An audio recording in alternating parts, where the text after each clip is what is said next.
guys, thanks for joining me today. Today in this video we are going to do something more interesting with this wall shelf. This was an attic find by someone in my family who asked me, can you do something a little more interesting, possibly maybe more colorful?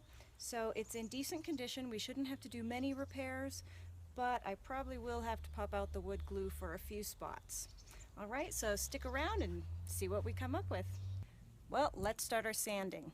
With this project, I don't plan on painting all of it. I may paint some of it. Some of it I may leave the natural wood finish. So I need to see what's under this stain. And the first thing I'm going to do is my little squares of medium grit sandpaper that I always use. These work great. Cut them up like this, fold them in half, makes them nice and firm for when you're trying to get into these corners and get to sanding your detail areas.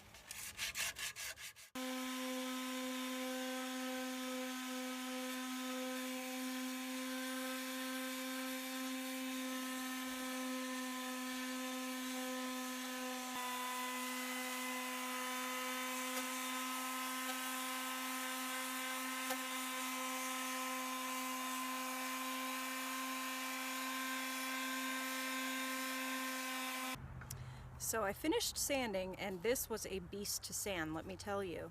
But one thing that came in really handy is my hobby sander. It's meant to sand really, really fine and tricky areas, and this came in handy when I had to do this right here. I really couldn't get in there very well. I could get just enough, but not all the stain off. I wanted to strip it down to the natural wood. So you can probably get these at any hobby store for working on like model airplanes and things like that, but this came in really handy. So now that I'm finished sanding, I'm going to go ahead and wipe it down really well.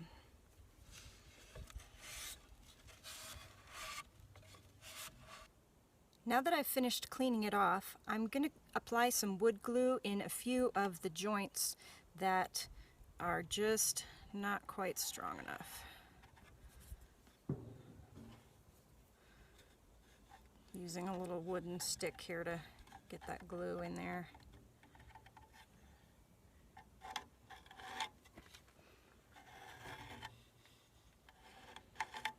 Okay, and then I'm going to push down firmly and wipe off the excess.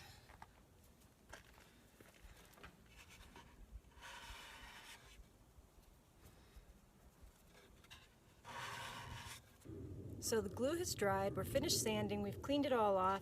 Now I'm ready to paint. And what I've decided to do is I've got this light purple that I think will look nice if it's distressed. And I'm not going to do the whole thing, I'm going to do the outside and the shelves in the purple. And then the rest, I think I'm just going to leave it the natural wood. So I will get started.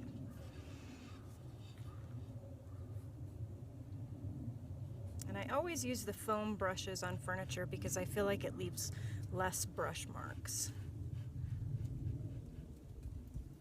And I really take my time. But if I do make a mistake and get it where I'm not supposed to get it, I can sand it off later.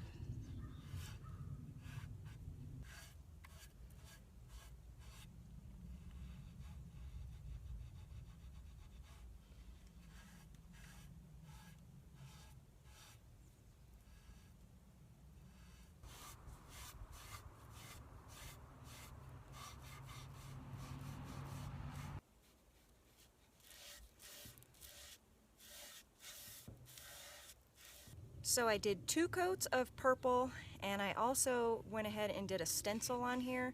Felt like it needed a little something extra, so let's see if I can show you. I did a stencil in like a turquoise or a teal, and this is what it looks like before it's been distressed, and this is one of the panels after I distressed it. Okay, so 2 coats of each, flat, they're both flat, and then I'm going to go ahead and I'm going to take off any extra spots where the paint went over where it's not supposed to be. I'm also going to sand that off.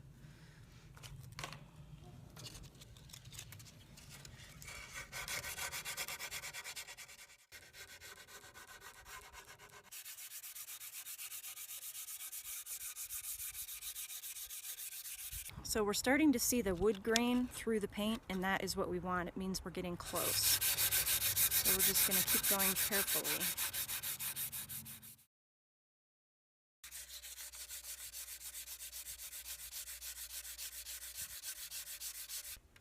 Well, I finished my distressing and I'm ready to call this done.